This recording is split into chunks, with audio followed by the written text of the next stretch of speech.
마태복음 5장 7절 한 절 말씀을 두 번 연속으로 읽겠습니다. 신약성경 5페이지에 있습니다.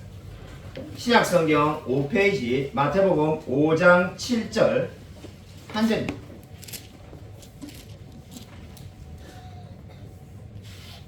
다 찾으신 줄 알고 두 번 연속으로 함께 읽겠습니다. 긍휼히 여기는 자는 복이 있나니 그들이 긍휼히 여김을 받을 것이며 긍휼히 여기는 자는 복이 있나니 그들이 긍휼히 여김을 받을 것이며. 아멘. 오늘 설교 제목은 긍휼히 여기는 자입니다. 최근에 중국에는 십불 청년이라는 말이 유행하고 있다고 합니다. 십불 청년은 말 그대로 10가지를 하지 않는 사람들을 가리키는 말이 되겠습니다. 그 10가지가 뭔가? 결혼, 출산, 내 집 마련, 헌혈, 기부, 복권, 주식, 펀드, 노인 부양, 감동, 이렇게 해서 10가지가 되겠습니다. 감동이 뭔가? 말 그대로 감동을 받지 않는다는 겁니다. 그 어떠한 일이 있어도, 좋은 일이 있어도 감동을 안 받는다는 거죠. 이 십불 청년에 하지 않는다는 10가지 중에 뭐 펀드나 주식이나 뭐 이게 뭡니까 복권 같은 거는 뭐 돈이 없으면 뭐 못 할 수도 있고 또 안 할 수도 있으니까 쉽게 이해가 됩니다. 뭐 여러 가지 다른 것들은 다 이해가 되는데 제가 뉴스를 보면서 이해가 되지 않았던 것은 헌혈이었습니다. 우리 교회 한 성도님은 1년에 4번 꼭꼭 채워가지고 헌혈을 지금 오랫동안 계속 하시는 분도 계신데 왜 헌혈을 하지 않을까? 이해가 잘 가지 않았습니다. 뉴스에서 설명을 하는 것이 중국의 청년들이 자기가 건강한 자기의 피를 헌혈하면은 그 피가 부자나 특권층에게 가는 것이 너무나 싫다는 거죠. 내가 왜 그들을 건강하는데 도움을 줘야 되냐? 그래서 절대로 헌혈을 하지 않기로 결심한 사람들이 많다고 합니다. 자, 그 뉴스를 보면서 정말로 인간이 굉장히 이기적이라는 생각을 하게 되었습니다. 한마디로 다른 사람을 긍휼히 여기지 않는 시대가 왔구나라는 생각을 하게 되었습니다. 왜냐하면 헌혈이야말로 돈이 없어도 할 수 있고 누구나 정말 나의 피를 나누어 줌으로써 다른 사람들을 우리 같은 사회에 속한 사람들을 도울 수 있는 정말 아주 쉽고 간단한 방법인데 그것조차 하지 않겠다라고 결심을 한다는 겁니다. 오늘 성경 말씀은 긍휼히 여기는 자는 복이 있다라고 말을 하고 있습니다. 긍휼히 여긴다는 말이 무엇일까요? 긍휼히 여긴다는 말은 그냥 한마디로 말해서 자비를 베푼다는 뜻입니다. 긍휼이라는 말이 너무 어려우면은 여러분 자비라는 말로 이해하시면 됩니다. 실제 우리 헬라어 원어를 보면은 이 한국 성경에 긍휼과 자비로 각각 다르게 혼용해서 대부분 번역해 놓고 있습니다. 그래서 긍휼히 여긴다는 것은 자비를 베푸는 겁니다.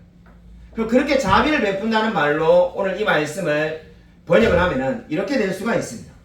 자비를 베푸는 사람은 복이 있습니다. 왜냐하면 그들이 자비함을 받게 될 것이기 때문입니다. 아마 이해가 너무나 쉽게 잘 될 겁니다. 아마 이 말씀을 이해하지 못한 사람은 아무도 없을 것 같습니다. 내가 다른 사람에게 자비를 베풀면 나도 자비를 받는다. 뭐 더 이상 어려운 게 뭐가 있겠습니까? 근데 사실 말씀을 보다 보면은 오해하기가 쉽습니다. 내가 다른 사람에게 자비를 베풀면 나도 자비를 받는다. 영어로 유명한 말이 있죠. Give and take. 내가 남에게 뭘 줬으니까 나도 받는다. 한국에 우리가 이런 문화가 많습니다. 품앗이, 개. 뭐 예를 든다면 지난해 내가 어떤 한 사람의 따님의 결혼식에 10만 원 줬으니까 이제 올해 우리 아들이 결혼하니까 나에게 내가 10만 원을 받는구나. 이런 이야기 아닌가? 이게 뭐 이게 어려운 이야기인가? 우리가 이렇게 생각할 수 있습니다. 근데 사실 이렇게 생각하면은 오늘 설교는 사실 여기서 그만해도 됩니다. 그러니까 우리는 이 말씀을 우리보다 더 잘 지키는 사람이 아마 이 지구상에 없을 겁니다. 우리나라 사람만큼 그저 이렇게 십시일반, 그저 이 상부상조 이거 잘 되는 사람이 어디 있겠습니까? 뭐 오늘 내가 우리가 도와주고 또 도움을 받기도 하고 늘 이렇게 사는데 뭐 그렇게 지금 살라라고 말씀하는데 이거 너무나 쉽지 않습니다. 근데 문제는 뭡니까? 과연 성경이 그 말을 하고 있는 건가? 과연 성경이 오늘 여기 우리 한 명 어려운 사람 있으면은 다 이게 5만 원, 10만 원씩 걷어가지고 주고 그 다음에는 이분이 아프니까 여기서 또 다 걷어가지고 주고 이런 거 이야기하는 건가? 그리고 그 다음에 또 내가 받을 때가 있고 이런 거 이야기하는 건가? 그런 의미가 아니라는 거죠. 왜냐하면 오늘 이 말씀은 하나의 이 과로가 생략된 걸로 생각해야만 합니다. 여러분 오늘 긍휼히 여기는 자는 복이 있나니라는 이 말씀 앞에 하나의 과로가 생략되어 있습니다. 그 과로 안에 어떤 말이 들어가야 되겠습니까? 예수 그리스도께서 당신에게 먼저 긍휼을 베푸셨듯이 예수 그리스도께서 당신에게 먼저 긍휼을 베푸셨듯이 긍휼히 여기는 자는 복이 있나니 긍휼히 여김을 받을 것이며 이렇게 지금 말씀하고 있는 겁니다. 여러분이 외울 자신 없는 분은 그죠? 나는 목사님 언제부턴가 모르겠지만은 이 나쁜 건 아닙니다. 저도 그런데 깜빡깜빡 해가지고 설교를 들어도 다음 주 되면 기억이 안 난다는 분은 그냥 그게 적어 놓으십시오. 예, 그래서 그 옆에 적어 놔가지고 정말로 중요합니다. 오늘 이 말씀을 해석하는 분기점이 되겠습니다. 키포인트가 바로 여기 있습니다. 이 말씀 앞에 지금 괄호가 하나 있습니다. 그 괄호 안에 예수 그리스도께서 당신에게 긍휼을 먼저 베푸셨듯이. 그러니까 오늘 이 말씀은 우리 한국에서 있는 문화같이 오늘은 이 사람을 돕고 내일은 나도 도움을 받고 지금 이런 이야기를 하는 것이 아니라 먼저 예수 그리스도께서 저와 여러분에게 긍휼을 베푸셨다는 겁니다. 우리가 긍휼을 많이 베풀었기 때문에 왜 한국의 문화하고 다르다고 말하냐면은 한국에서 예를 들면 제가 우리 예림이가 아파가지고 여러분이 많이 도우면은 물론 저는 여러분에게 해준 게 없습니다만 예를 들면은 지금 말씀대로 내가 많은 사람들이 이미 도왔기 때문에 많은 사람들을 부조하고 추의금을 보냈기 때문에 저도 나중에 그만큼 들어온다. 이렇게 되면 어떻게 되겠습니까? 내가 잘해놨기 때문에 자비함을 받는 거죠. 근데 오늘 말씀은 그 의미가 아닙니다. 내가 이때까지 선행을 많이 해가지고 이만큼 쌓아놨으니까 그래 내가 1,000만원, 3,000만원의 이 부조금이 들어왔다. 그 이야기를 하는 게 전혀 아닙니다. 먼저 예수 그리스도께서 저와 여러분에게 긍휼을 베풀었다는 거죠. 우리가 지금 다른 사람에게 어려운 이웃을 도우라는 것은 우리의 정말 본능을 자극해서 그래 불쌍하니까 도우라 이 말이 아니라 먼저 그리스도께서 우리에게 긍휼을 베풀었고 우리는 정말로 만달란트 빚진 자처럼 이미 엄청난 은혜를 받았기 때문에 우리가 정말로 불쌍한 사람들에게 한 달에1원씩 이렇게 나누어 주라는 의미가 되겠습니다. 그럼 오늘 이 말씀에서 우리가 정말로 반드시 기억해야 될 것은 다른 것은 다 잊어도 오늘 이 말씀 앞에 괄호가 있다는 것을 꼭 기억하시기 바랍니다. 예수 그리스도께서 먼저 우리에게 긍휼을 베풀었습니다. 그리고 저와 여러분이 아무리 많은 선행을 한다 하더라도 우리 어머니 교회에 80억을 헌금한 사람이 있다는데 80억이 아니라 8천억을 헌금을 해도 그 모든 선행이 그리스도가 우리에게 베푼 은혜를 능가할 수가 없습니다. 저와 여러분은 우리가 먼저 선행을 하는 사람이 아니라 먼저 도무지 갚을 수 없는 무한한 은혜를 먼저 받았기 때문에 그 선행을 그 긍휼을 하는 줄로 기억하시기 바랍니다. 여러분 이 순서가 절대로 바뀌어서는 안 됩니다. 내가 많은 긍휼을 베풀었기 때문에 하나님이 나에게 복을 주실 거야. 그러한 사람은 죄송하지만은 정확하게 카톨릭이 가르치는 대로 살고 있는 겁니다. 내가 열심히 하니까는 하나님이 복을 줄 거예요. 하늘은 스스로 돕는 자를 돕는다는 것은 카톨릭의 표입니다. 카톨릭의 이 캐치프레이즈지 우리의 이야기가 아닙니다. 종교개혁을 여러분이 거꾸로 하시는 거예요. 그럼 종교개혁의 모토는 하나님이 저와 여러분에게 먼저 긍휼을 베풀었다는 겁니다. 우리가 도무지 갚을 수 없는 바다보다 넓고 하늘보다 높은 은혜를 받았기 때문에 우리가 그 사랑에 감격하여서 조금이나마 자비를 베풀고 긍휼을 베푼다는 겁니다. 여러분 예수님께서 저와 여러분에게 하신 일이 무엇입니까? 예수님께서 하나님이시면서도 인간의 몸을 입으시고 이 땅에 오셔서 십자가에 죽으셨습니다. 예수님께서 죽으심은 바로 저와 여러분의 죄로 인하여서 그 모든 죄를 대신 지시기 위해서 죽으셨습니다. 이 진리를 모르는 분이 누가 있겠습니까? 여러분 우리가 이미 너무나 다 아는 이 진리에 우리가 놓치기 쉬운 부분이 있습니다. 예수님이 사람이 되셔서 십자가를 지시고 부활했다. 초등학생들도 다 합니다. 여러분 여기서 중요한 것이 무엇입니까? 우리가 알고 있지만은 때때로 잊어버리고 놓치기 쉬운 것이 성부 하나님은 아무것도 안 하고 가만히 계신 것이 아닙니다. 성부 하나님께서 우리를 볼 때 죄에 빠져서 사망 가운데 살고 있는 죽을 수밖에 없는 우리를 긍휼히 여기셨습니다. 성자 예수님을 우리에게 보내셨는데 그것은 바로 성부 하나님께서 우리를 긍휼히 여겼기 때문입니다.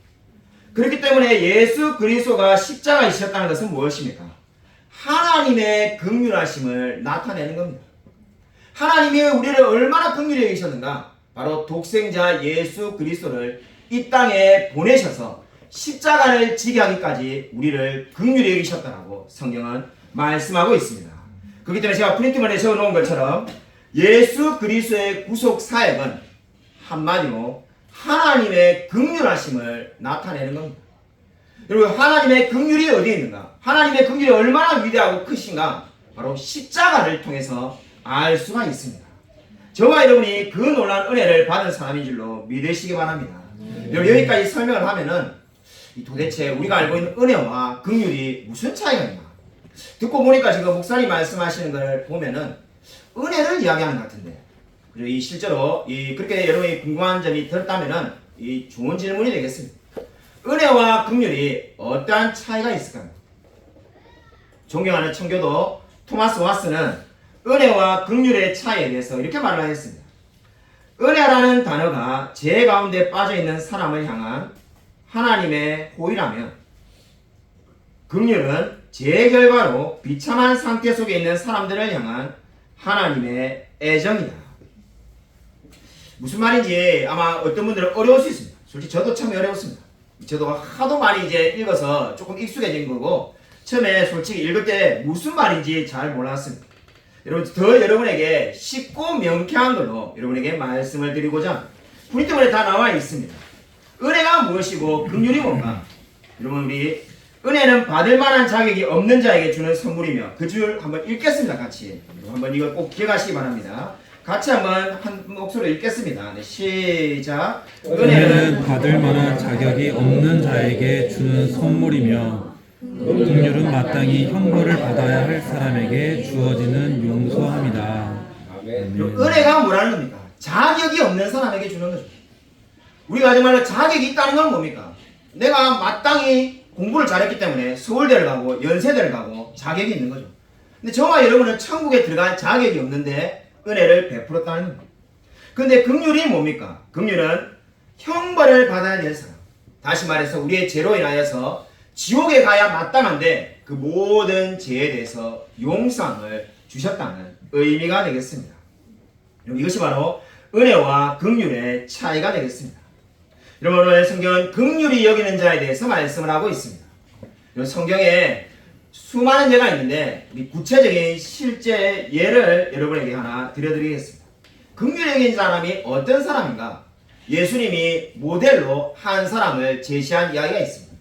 성경 찾지 않아도 여러분이 너무나 잘 아는 비유가 있습니다. 선한 사마리아인의 비유가 되겠습니다.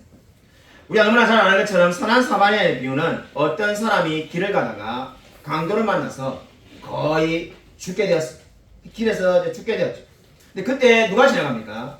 유대인인 제사장과 이 레위인이 지나갑니다. 근데 그들이 그냥 지나갑니다. 아마 우리가 성경에 안 나와 있지만 인간적으로 생각하면 그들 마음 가운데 왜 쓰러져 있는 사람을 보고 긍휼히 여길 마음이 없었겠습니까? 아마 안타까운 마음이 있었을 겁니다. 우리가 정말 자동차 운전하고 가다가 동물이 치여준 것만 봐도 마음이 아픈데 이 사람이 쓰러져 있는데 왜 마음이 안 아프겠습니까? 성경에는 아무 말이 없습니다. 그 다음에 사마리아 사람이 지나가다가 저와 여러분이 잘 아는 것처럼 사마리아 사람이 그 사람을 치료해주고 필요한 모든 것들을 다 공급해 주었습니다. 이 이야기가 무엇을 보여줄까요? 누가복음 10장 36절 37절에 여러분 예수님이 이 말씀, 이 비유가 무슨 의미인지를 이렇게 말씀합니다. 우리 프린트문에 나와 있으니까요. 같이 한번 한 목소리 읽겠습니다. 누가복음 10장 36, 37절 같이 한번 읽겠습니다. 네, 시작. 내 생각에는 이 세 사람 중에 누가 강도 만난 자의 이웃이 되겠느냐? 이르되 자비를 베푼 자니이다. 예수께서 이르시되 가서 너도 이와 같이 하라 하시니라. 아멘. 여기 예수님의 말을 생각해 보십시오. 이 세 사람 중에 누가 강도 만난 자의 이웃이 되겠는가? 정답이 너무 뻔하지 않습니까? 도움을 주었던 사마리아인이지 설사 누가 제사장 레인을 말하는 사람이 누가 있겠습니까? 그런데도 예수님이 이렇게 말하는 이유가 뭡니까? 자비를 베푼 자니이다라고 지금 말하도록 그 대답을 유도하는 겁니다. 여기에 제가 밑줄 그는 자비라는 단어가 오늘 우리가 읽은 긍휼히 여기는 자 할 때 긍휼과 똑같은 헬라 원어가 되겠습니다. 그러니까 긍휼과 지금 자비가 똑같은 말입니다. 예수님께서 제자들을 통해서 자비를 베푼 자니다라고 말하기를 지금 원하시고 계신 거죠. 그래서 예수님께서 그들에게 뭐라고 말합니까? 가서 너도 이와 같이 하라. 가서 긍휼을 베풀라는 겁니다. 선행을 많이 하면 천국 간다 이 말이 아니라 이미 제가 수차례 강조한 것처럼 너희들도 예수님의 놀라운 긍휼과 은혜를 받은 자로서 이제 가서 긍휼을 베풀고 자비를 베풀며 살라라고 말씀하고 있습니다. 오늘 여기서 자비를 베푼 자니다 할 때 우리가 주목해 봐야 될 것이 뭡니까? 지금 분명히 제가 우리 추측컨대 레위인이나 제사장도 그 마음 가운데는 안타까운 마음이 있었을 수도 있습니다. 그러나 중요한 것은 그들은 아무것도 행동으로 옮기지 않았다는 겁니다. 여기서 지금 자비를 베푼 자니다는 말에 그러면 무엇이 포함되어 있는 겁니까? 가서 실제적으로 그렇게 행동을 하라는 겁니다. 제자들에게 마음 가운데에서 있는 것으로 끝나는 것이 아니라 그대로 실천하며 옮기며 살라는 의미가 긍휼과 자비의 의미가 되겠습니다. 그러니까 정말로 긍휼히 여기는 사람은 어떠한 사람인가? 그들의 필요를 돕고 자비를 베푸는 사람이라고 말씀을 하고 있습니다. 여러분 잠언 11장 25절에 이런 말씀이 있습니다. 구제를 좋아하는 자는 풍족하여질 것이요 남을 윤택하게 하는 자는 자기도 윤택하여지리라. 세상의 생각으로는 정말로 말도 안 되는 말씀같이 보입니다. 계속 구제라는 것은 나누어 주는 건데 나누어 주면은 풍족하여지고 남을 윤택하게 하면은 어떻게 자기도 윤택하게 되는가? 이게 말이 되는가? 억지 논리 같지 않은가? 우리가 이렇게 생각할 수가 있습니다. 여러분 이 말씀을 보고 여러분 성경 문제 한 구절 떠올라야 되는데 떠오른 분 있다면은 이 정말로 이 감사하고 이 정말로 이 고맙습니다라는 생각이 듭니다. 여러분 이 말씀을 보자마자 여러분이 어떻게 이렇게 가능한가? 떠올라야 될 구절이 전도서 11장 1절이 되겠습니다. 내 떡을 물 위에 던지라 여러 날 후에 도로 찾으니. 이게 어떻게 가능한가? 내 떡을 물 위에 던지라 여러 날 후에 도로 찾으니. 구제를 하면 돈을 우리가 100만원 200만원 썼는데 어떻게 그게 돌아옵니까? 성경에 그렇게 적혀 있습니다. 내 떡을 물 위에 던지라 여러 날 후에 도로 찾으니. 목사님 그런 일이 어디에 일어납니까? 우리 교회도 일어났습니다. 여러분이 근데 아마 인식을 못할 겁니다. 지난해 우리가 그 채석도 교회 갈 때 그죠 우리가 이 교회도 이 헌금도 하고 여러분이 각각 가서 그죠 주일 헌금을 우리 교회 원래 하던 헌금을 그 교회 다 하지 않았습니다. 다들 아마 특별히 더 많이 했습니다. 저도 그렇고 그 헌금을 다 하고 우리가 또 그 목사님 사모님 선물도 사다 드리고 우리가 이렇게 다 했습니다. 돈 많이 썼으니까 왜 우리가 그렇게 해야 되는가? 여러분 어떤 일이 벌어졌습니까? 1년이 지났습니다. 이 김대성 목사님에게 후원해주겠다는 권사님이 한 분 계셔가지고 김대성 목사님 잘 아시는 분이죠. 그분이 이 김대성 목사님 교회에 매달 20만원씩 후원해주겠다 이렇게 말하고 난 다음에 자기가 여유가 있으니까 한 교회를 더 듣고 싶은데 나는 아는 교회가 없으니까 목사님이 도라는 교회를 그 교회 제가 갈 필요도 없고 그 교회 목사님이 전화해서 고맙다고 말할 필요도 없고 그냥 김대성 목사님 믿고 무조건 제가 후원해드리겠습니다 이렇게 말한 거예요. 김대성 목사님께서 우리 교회를 말해가지고 우리가 지금 올해 1월달부터 2년간 20만원씩 후원을 받게 되었습니다. 그죠? 여러분 산수 잘 아시죠? 20만원씩 2년이면은 480만원입니다. 우리가 채석교회 가서 얼마나 썼는지 우리 당시 재정부장인 이승우 선생한테 제가 안 물어봤는데 아무리 많이 돈을 써도 480에 반도 안 썼을 겁니다. 많이 모르겠습니다. 버스 대제상 반쯤 썼는지 어쨌든 간에 그 돈보다 훨씬 더 많은 돈으로 오히려 하나님께서 주신 거죠. 이게 바로 뭡니까? 구제를 하면은 풍족하여질 것이요 남을 윤택하게 하는 자가 윤택하게 될 거라는 겁니다. 저는 지금 이 원하는 분 제가 전화하려고 김대성 목사님에게 전화번호를 부탁드리니까 절대로 알려주시만 해가지고 괜히 늘든 줄든 본인은 그냥 2년 훈련하고 끝나겠다는 겁니다. 또 다른 교회 보내겠다는 거예요. 그래서 우리가 뭘 한 게 뭐가 있겠습니까? 결국은 우리가 먼저 베푸니까 내 떡을 물 위에 던지라 여러 날 후에 도로 찾게 된 겁니다. 여러분 성경이 말씀하신 것이 진리라는 것을 믿으시기 바랍니다. 여러분 우리가 정말 성경을 믿지 못하는 사람들은 우리 가운데 일하는 하나님의 섭리를 면밀하게 살펴보지 않기 때문입니다. 이 시대에 기적이 어디에 있는가? 지금도 이렇게 기적인 거죠. 우리를 알지도 못하는 사람이 저와 여러분 가운데 아는 사람이 단 한 사람도 없는 사람들을 위해서 2년 동안 500만원을 돈을 보내겠다는데 이게 기적이 아니면 뭐가 되겠습니까? 여러분 우리 하나님의 섭리를 자세히 살펴보십시오. 그러면은 감사하게 됩니다. 놀라게 됩니다. 근데 끊임없이 우리 마음에 원망이 들어오는 것은 하나님의 이 놀라운 섭리를 우리가 관찰하고 주시하지 않기 때문입니다. 여러분 오늘 성경의 말씀을 믿으시기 바랍니다. 부재를 좋아하는 자는 풍족하여질 것이요 남을 윤택하게 하는 자는 자기도 윤택하게 지라고 분명히 말씀하고 있습니다. 저는 지난주에 기도원에 갔다 왔습니다. 여러분 그래서 이 기도도 많이 했는데 기도하지 않는 시간에 우리 여러분 책을 기억나실 겁니다. 얼마 전에 우리 박지영 사모가 읽으라고 책을 사줘가지고 이 두꺼운 책 두께를 보니까는 뭐 펼치고 싶은 마음이 솔직히 안 들 정도로 730페이지. 이거 신학교 다닐 때야 솔직히 700페이지 뭐 두렵지 않고 읽었습니다만은 이 나이에 730페이지 뭐 책이 정말 이랬습니다. 두껍게. 주여 이래가지고 이게 솔직히 몇 번 이렇게 넘겨만 봤지 역자 서문만 읽어봤지 한 장도 안 읽었는데 기도원에 가서 읽으려고 그 책과 여러 책을 이제 가져갔는데 솔직히 이게 굶으면서 이걸 읽을 수 있을까 이런 생각이 들어가지고 했지만 저는 그 책을 다 읽고 왔습니다. 이틀 만에 다 읽었는데 저 기도하지 않았으면 하루 만에 다 읽었습니다. 정말로 귀한 책이었는데 그 책에 이런 내용이 나옵니다. 어느 의과대학 교수님이 학생들을 앉혀놓고는 이러한 상황일 때 무엇을 선택할 것인가 의대생들에게 질문을 했다고 합니다.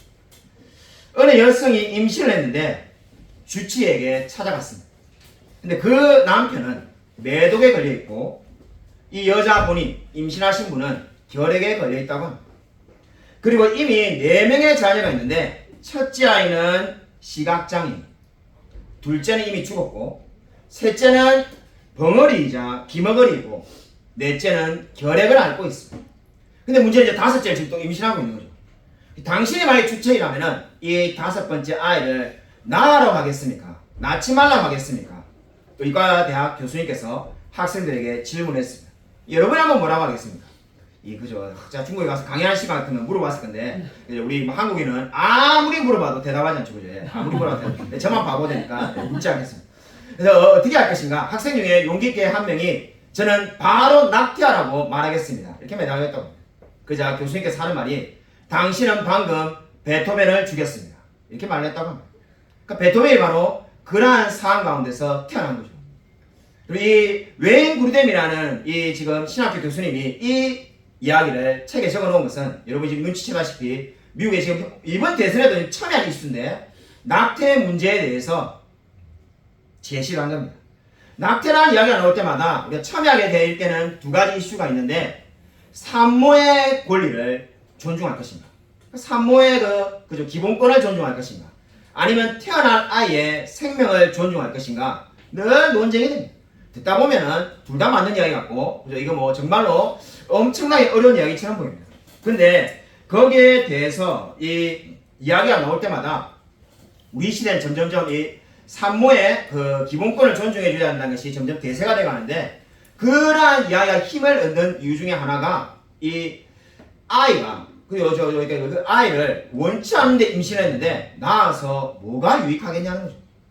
간단하게 비단 거 쉽게 우리가 생각할 수 있는 것이 강간을 당했는데 아이를 출산하면은 나는 원치가 않는데 그죠 마음에 그 산모가 막 이 원망이 가득해가지고 있는데 그렇게 원망이 가득한 상태에서 아이를 낳으면은 그게 막 말이 야 거의 뭐 독을 애에게 주는 거랑 마찬가지인데 그게 아이가 좋겠는가? 그뿐만 아니라 상황 자체가 뭐 아버지도 알지 못하고 아버지도 없는데 그 아이가 잘 크겠는가? 이런 여러 가지 이야기를 통해서 산모의 기본권을 존중하는 것이 우리 시대에 점차 힘을 얻어가고 있습니다.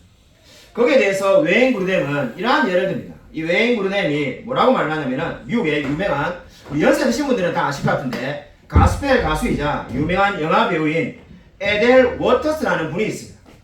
저도 이분의 이름은 옛날부터 알고 있었는데 이러한 상황인지 전혀 몰랐는데 에델 워터스는 12살의 그의 어머니가 강간을 당하고 태어났다고 합니다. 12살에 강간을 당하고 원치 않는 아이를 임신했는데 태어난 사람이 바로 미국의 영화배우 에델 워터스가 되겠습니다. 근데 그 사람의 삶이 어땠는가? 너무나 만족했고 너무나 감사했고 수많은 사람들에게 선한 영향을 미치고 살았다는 겁니다. 지금 이 순간에도 수십만 명의 수백만 명의 아이들이 낙태되어서 죽어가고 있습니다. 웨인 구르뎀은 그의 책에서 이렇게 말합니다. 그 아이가 태어나면 우리가 생각할 때는 평생을 원망하고 살지 않겠는가? 그건 우리의 짧은 생각이고 그 아이가 의사가 될 수도 있고 대통령이 될 수도 있고 수많은 세상의 사람들을 변화시키는 사람이 되는지 우리가 어떻게 알 수 있냐고 도전을 합니다. 영국 웨일즈에 2008년도에 실제로 일어난 이야기입니다. 존 닌이라는 동성애자가 성공회의 청소년 사역자로 지원하였습니다. 당연히 성공회에서 동성애자로 고백을 하니까는 커밍아웃 하니까는 사역자로 뽑을 수 없다라고 거절하였습니다. 존 닌이가 법원에 고발을 하였습니다. 자기가 차별을 당했고 성적 지향이 다르다는 이유로 엄청난 무시를 당했다고 교회를 상대로 소송을 내었습니다. 법원에서 그 존 닌의 말이 맞다라고 이 사람을 아무 이유 없이 차별한 것은 잘못된 거라고 당시에 47,000파운드를 배상하라고 말을 했습니다. 2008년도 환율로 우리나라 돈으로 1억이 되겠습니다. 1억을 배상하라고 해서 진짜 배상을 했습니다. 그래서 이러한 일을 보면서 이 웨인 브루뎀은 이렇게 도전을 합니다. 책을 읽으면서 많은 정말 도전을 받았는데 우리 시대에 우리에게 사로잡고 있는 이야기들이 있는데 그것을 한마디로 말하면은 그리스도에게 사로잡혀 있는 이야기. 정치보다는 전도라는 겁니다.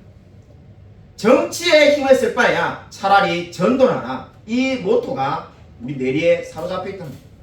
실제로 그 누가 교회 안에서 정치를 이야기하면은 전도하세요. 전도. 정치에 관심 끄고 전도하세요 이러면은 이미 거기서 이야기가 다 끝난다는 거예요. 누가 그 말에 반박을 하겠습니까?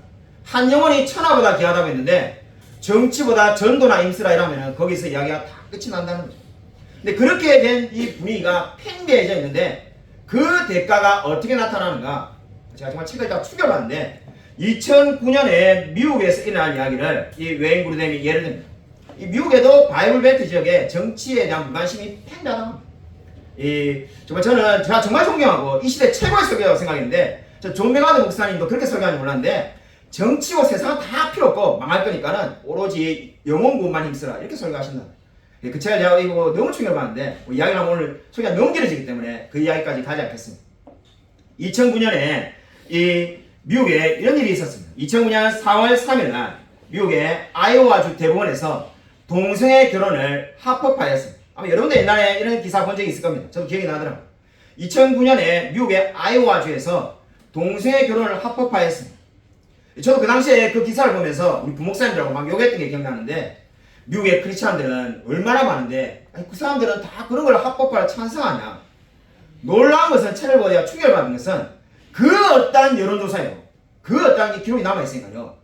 28%의 찬성을 넘는 것이 한 번도 없었다고 합니다. 아이오와주 전체에서 동성애 결혼을 찬성하는 사람이 28%가 되지 않는다고 합니다. 그러니까 72%가 반대하는데 그 법이 입법화되었습니다. 그 법이 실행되는 거죠. 그게 어떻게 가능했는가? 법원에서 이렇게 판결을 내렸다는 겁니다. 동성애 결혼이 안 된다는 것은 특정 종교의 입장을 대변하는 거다. 그 특정 종교가 누굴 말하겠습니까? 기독교를 말하는 거죠. 그래서 특정 종교의 입장이지 그거는 우리가 따를 이유가 없다. 그래서 이 미국의 헌법에 따라서 특정 종교를 거부하는 의미로 그냥 그대로 통과시킨다. 이렇게 된 거죠. 근데 이거는 사실 억진 게 미국의 법에도 적혀 있다고 합니다. 종교라는 것은 이렇게 주일날 교회에 나와서 활동하는 게 종교지 남자와 여자가 결혼하는 게 무슨 종교 활동이 되겠습니까? 근데 그 말이 이 사람들에게 설득력이 되어가지고 캘리포니아 주에서도 무려 52%의 주민이 동성애 결혼을 반대함에도 불구하고 그 법이 통과가 된 거죠. 그래서 웨인 브루뎀이 그의 책에서 우리에게 이렇게 도전합니다. 정치에 무관심하고 싶냐? 그냥 나는 어차피 천국 가는데 세상이 어떻게 되든지 상관이 없는가? 그 모든 피해를 우리 다음 세대가 다 짊어지게 된다는 거죠. 우리 다음 세대는 전혀 성경적이지 않는 세상을 살아가게 된다는 거죠. 왜 그렇게 되는가? 바로 다수의 그리스도인이 침묵했기 때문에. 다수의 그리스도인이 아무 관심 없이 나는 나의 영혼만 관심을 가진다고 생각할 때 바로 세상은 전혀 다른 방향으로 가고 그 모든 대가는 다음 세대가 짊어지고 살 수밖에 없다는 겁니다. 여러분 오늘부터 여러분 정말 정치에 관심을 가지십시오. 여러분 정말로 목사님이 어떻게 정치에 관심을 가지라고 말하는가? 우리 목사님 정가훈 목사님 되는가? 그런 의미가 아닙니다. 여러분 세상의 움직임에 관심을 가지라는 겁니다. 아멘.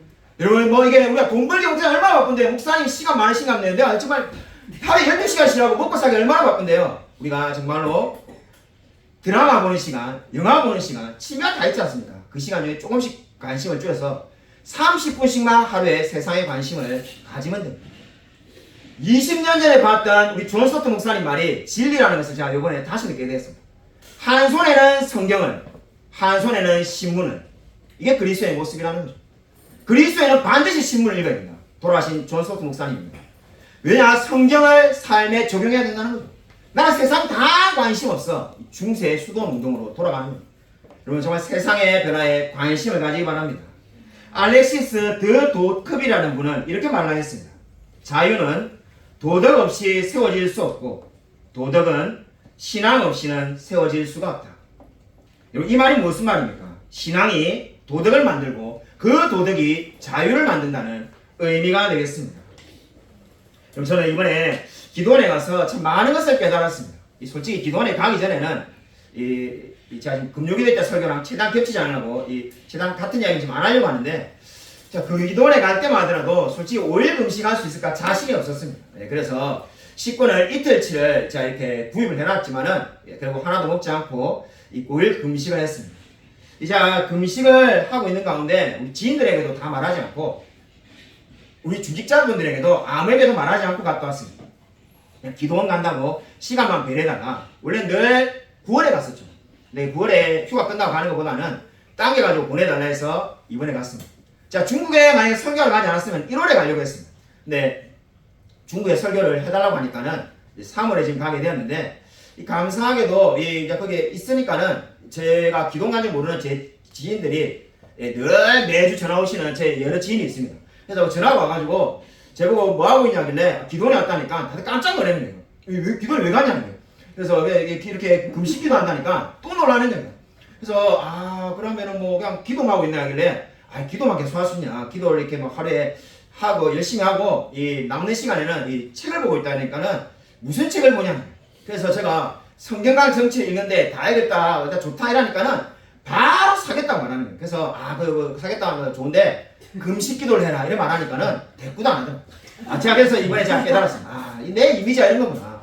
우리 교회 오시는 목사님들마다 딱 김성실 목사님 하면 책 많이 읽고 책 읽고 막 똑같은 얘기 그죠? 아마 우리 성도님들이 오해할 수 있을 건데 이 목사님 시켰나? 어떻게 저렇게 똑같은 얘기를 다 할까? 근데 다 책 많이 읽다는 이야기를 하지만은 기도 많이 한다는 사람 이야기하는 사람 아무도 없지 않습니까? 똑같은 거예요. 그래서 책 제가 사람 말도 안 했고 성경강 정책 좋았다면서 지금 설교 내용 중에 일부 같은 거를 한 번 쫙 이야기해 주니까 바로 사겠다면서 바로 그냥 이게 구매하겠다면서 인터넷으로 이래 말 안 하는데 제가 금식하니까 좋다 너무 좋다 꼭 금식기로 하러 가라 이래 말하니까 대꾸도 안 하시더라고요. 그래서 제가 정말 기도를 더 많이 해야 되겠구나 이런 생각이 되었습니다. 그래서 정말 금식기도 하면서 생각을 해보니까는 제가 정말 어렸을 때 정말 제 나이 정도 되는 시는 목사님들은 지금 뭐 한 70, 80 돌아가신 분들은 20일 금식기도 뭐 3번, 10일 금식기도는 뭐 10몇 번 뭐 이렇게 한 분들이 정말로 많았습니다. 아마 오랫동안 신앙생활 하신 분은 목사님이 막 20일, 30일 금식기도 해가지고 두 분 집사님이 막 부축해서 목사님을 강대상에 데리고 오고 목사님 서서 설교하다가 힘이 없어가지고 앉아서 설교하고 아마 이런 모습들 다 기억이 날 겁니다. 네, 제 친구들만 다 그런지 모르겠지만은 요즘 제 주위에 있는 지인 중에 금식기도 했다는 이야기를 들어본 적이 없습니다. 금식기도 하러 가는 사람도 없습니다. 그래서 참 저도 뭐 기도한다 생각도 안 했는데 제가 금식 기도를 해보니까는 정말로 많은 유익이 있다는 것을 알게 되었습니다. 자, 정말 금식 기도하면서 제일 크게 유익이 있던 것이 물론 당연히 기도도 많이 해주고 좋습니다만은 사람이 머리가 영혼이 맑아집니다. 그러니까 머릿속에 있는 많은 잡생각, 뭐 복잡한 생각들 이런 것들이 다 사라집니다.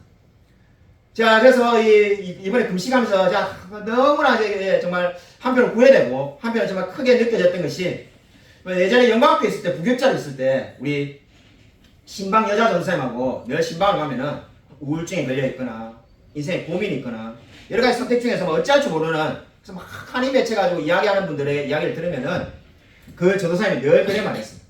그분이 늘 그걸 잘하는 분인데 그냥 잘 듣고 있읍시다 목사님. 들어주면 됩니다. 정답은 자기들도 다 압니다. 그냥 이제 속에 답답한 게 있으니까 쏟아내면 됩니다. 이래 말하는 거예요. 쏟아내면 이제 끝나는 거다 이라는 거예요. 근데 뭐 그 말에 사실 좀 의문이 들었던 것이 뭐 어떤 분은 신방을 정말 너무 힘들어가지고 한 달에 5번 간 적이 있는데 5번 다 똑같은 이야기를 하는데 쏟아내도 안 해도 똑같은 이야기가 계속 나오는 거니까. 예, 정말 칼빈의 말이 맞다 싶은 게 우리 마음속에 우상 공장이 있다는데 어떻게 그렇게 계속 쏟아내도 똑같은 말을 계속 내는 거죠. 근데 제가 이번에 금식을 하면서 깨닫게 되었어요. 제가 만약에 다시 진짜 그런 분들을 만나면은 그분들에게 이야기 등을 들어드려야죠. 근데 듣는다고 사실 달라진 게 없으니까. 또 그 사람은 속에는 가득 화가 있고 분노가 있고 아픔이 있고 괴로움이 있으니까 계속 내뱉어야 되잖아요. 가만히 있으면 사실 미칠 것 같으니까요. 근데 그들에게 정말로 금식하라고 말을 해주고 싶습니다. 금식하면은 정말로 마음이 평온해집니다. 정말로 물론 뭐 금식이 제가 지금 뭐 만병통치약이다. 그래서 오늘부터 여러분에게 아파도 의사를 만나지 말고 금식하라는 게 아닙니다. 그러면 신비주의자가 되겠죠. 그것이 아니라 정말 할 수 있는 걸 해봐야 되지 않겠습니까? 금식하면은 정말 마음이 평온해집니다. 아마 믿지 못하는 분이 있을 겁니다. 왜냐면 저도 아마 옛날에 누가 이런 소개했으면은 제가 아마 그냥 뭐 한쪽 귀로 듣고 한쪽 귀로 흘렸을 겁니다. 아유 그냥 뭐 저 사람이 하는 이야기인갑다. 그냥 그렇게 하고 말겠죠. 이게 정말로 조나단 에드워즈가 말한 것이 맞다는 생각이 드는 게 청교도 조나단 에드워즈 그 책 중에 무슨 내용이냐면은 신앙의 세계, 우리 신앙의 넓고 넓은 이 신앙의 세계에 대해서 뭐라고 표현하냐면은 마치 꿀을 먹는 것과 마찬가지다 이렇게 말합니다. 꿀을 먹어보지 않은 사람이 꿀을 설명할 수 있겠는가? 꿀을 먹어봐야만이 그 꿀맛이 어떤지 설명이 되지 않겠습니까? 해보지 않은 것을 설명할 수가 없는 거죠. 제가 왜 여러분에게 금식하라고 말을 하지 않았을까? 회개 많이 했어요. 물론 제가 금식에 대해서 설명한 거 기억납니다. 그냥 성경 본문에 금식이 나오니까 그 풀 줄 모르는 목사님 누가 있겠습니까? 금식의 신학적 의미, 그리고 뭐 이쪽에 있는 성경 말씀 용례, 그거 뭐 누구나 신학교 졸업하면 다 했죠. 그렇게 설교했습니다. 설교 내용 다 기억납니다. 제가 한 두세 번 했습니다. 그것이 아니라 아까 제가 광고에서 말한 것처럼 금식하라라고 도전하지 않았지 않습니까? 그것이 왜 그런가 생각을 해보니까 제가 금식을 하지 않으니까. 내가 금식하지 않는데 누구 금식하라고 했습니까? 저는 이번에 기도원에 갔다 와서 계절이 바뀔 때마다 금식하기로 결심했습니다. 그래서 여러분이 뭐 이게 목사님 계절 바뀌면 맨날 기도원 갈 건가? 기도원에 안 가도 이제 할 수 있다는 생각이 듭니다. 그래서 제가 스스로 집에서 하면 되니까 교회에서 정말 계절이 바뀔 때마다 뭐 2일이든 5일이든 뭐 무조건 5일 하겠다는 게 아니라 몸이 허락하는 만큼 금식을 할 생각입니다. 정말 기회가 주어지면은 둘의 수도원의 김준호 목사님은 10일 금식기도 지금 그런 프로그램인데 거기도 한번 가고 싶습니다. 왜 그런 마음이 생겼냐면은 정말 다 이야기할 수 없습니다만은 금식을 하면은 기도가 많이 되고 영혼이 맑아지고 생각이 맑아지고 이 정도가 아니라 정말 집중력도 좋아집니다. 저는 언제부터인가 모르겠는데 20대 30대 때는 책을 읽으면은 그죠 그렇게 말하는 분들이 많았습니다. 저도 그렇게 느꼈고 책 읽으면 책 내용에 웬만한 건 다 기억이 났습니다. 제가 무슨 천재라서 다 외운다는 게 아니라 그 중요 내용은 아니까는 그 내용을 다음에 설교 때도 쓰고 뭐 그렇게 하는 거죠. 아니 또 찾아보면 대충 요쯤에 있더라 이래가지고. 근데 언제부턴가 책을 한 권 읽고 나면은 그 다음 책을 읽으면은 이 책 내용이 없어지는 겁니다. 마치 우리 옛날 컴퓨터 메모리 요만한 것처럼 하나를 읽고 나면은 딴 걸 읽으면 요게 앞에 게 싹 지워지는 거예요. 심지어 책에 이 500페이지짜리를 하나 읽으면은 한 400페이지쯤 가면은 앞부분의 내용이 기억이 안 나는 거예요. 저는 이게 그냥 노화라고 생각했습니다. 그냥 늙으니까 그냥 이게 점점 이 기억이 안 좋아지는 것 같다. 그게 아니라는 걸 이번에 금식하면서 뼈저리게 됐어요. 금식을 하니까 지금도 한 3일쯤 금식했으니까 배가 고파가지고 책을 읽으면은 잘 안 읽어질 줄 알았는데 책이 더 잘 읽어집니다. 기도도 더 잘 되고 삶이 되게 영혼이 맑아지고 집중력이 있어요. 책을 제가 그때 깜짝 놀란 것이 읽는데 내용이 다 기억이 나고 하루에 정말로 그 성경과 정치 마음만 먹었다면은 700페이지도 다 읽었습니다. 목사님 책 말고 성경 아닌가? 성경도 하루에 100장씩 많이 읽었습니다. 또 많은 것을 할 수 있다는 걸 알게 됐습니다. 정말로 그냥 성경 100장 하루 읽어도 제가 이 교회에 있으면 대단할 건데 성경 100장에 책도 많이 수백 편 읽을 수 있고 기도도 몇 시간씩 할 수 있고 제가 그때 이번에 깨달은 것이 정말로 금식하면은 힘이 솟는다는 옛날 목사님들 말이 다 맞는구나 하는 생각을 하게 되었습니다. 저는 예전에 목사님들 10일 20일 금식기도 하는 분들이 가는 거는 자기가 하나님 앞에 소원한 게 있어가지고 예를 들면은 방금 저처럼 이제 저도 일종의 소원이 돼가지고 계절 바뀔 때마다 기도할 꿈이 됐으니까 어쩔 수 없이 계절 바뀔 때마다 금식하는가 그렇게 생각했는데 그게 아니었습니다. 본인이 금식하니까 좋아진 걸 아니까는 계속 금식하러 가는 겁니다. 여러분 정말로 금식해보기를 권합니다. 여러분 아마 제 말이 어떤 분들은 우리 목사님 이게 거의 속이는 이야기 같은데 사기 같은데 말도 아닌 소리 같은데 금식하면 오히려 몸이 안 좋아질 것 같은데 지난주에 설교에 나온 것처럼 과학적으로도 금식하면 건강이 더 좋아집니다. 여러분 정말로 하나님 앞에 이런 고민이 있거나 어떠한 문제를 결정해야 되는, 예를 들면 직장을 옮기거나 이사를 하거나 수많은 고민이 있다면 여러분 금식해 보시기 바랍니다. 여러분 왜 이 우리 시대에 이렇게 정말 모든 것이 풍요로운 시대에 우리가 어떻게 긍휼히 여기는 마음을 가질 수 있을까요? 가난한 사람은 그냥 일종의 비어의식으로 내가 긍휼히 여김을 받을 대상이라고 생각하기 쉽고, 부유한 분들은 내가 모든 것을 가지고 있기 때문에 누군가를 도와야 된다는 생각을 쉽게 가지기가 쉽지 않습니다. 여러분 이러한 모든 풍요로운 시대에 정말 우리가 긍휼히 여기는 마음을 가질 수 있는 방법이 금식입니다. 금식을 하면은 정말 모든 생각들이 다 없어지고 정말 하나님께 집중되게 되어 있습니다. 여러분 정말 여러분에게 정말 제가 진심으로 설교학 시간에 절대로 하지 말라는 말인데, 설교학 시간에 성도들에게 부탁드립니다 이 말은 절대로 하지 말라고 우리 신학교만 배우는데 정말 진심으로 간곡히 부탁드리고 싶습니다. 정말 여러분 정말로 속는 셈 치고 여러분 한번 금식에 도전해 보시기 바랍니다. 그리고 건강이 허락하는 만큼 해보시기 바랍니다. 오늘 정말 성경이 말씀하는 것처럼 정말 아무쪼록 긍휼히 여기는 마음을 달라고, 긍휼히 여기는 자는 긍휼히 여김을 받을 것이라는 이 말씀대로 정말 살아가는 저와 우리 모든 성도님이 되시기를 주님의 이름으로 간절히 축원드립니다. 이 시간 우리 말씀을 생각하면서 한번 주여 한번 크게 외치고 간절히 통성하기도 하겠습니다. 주여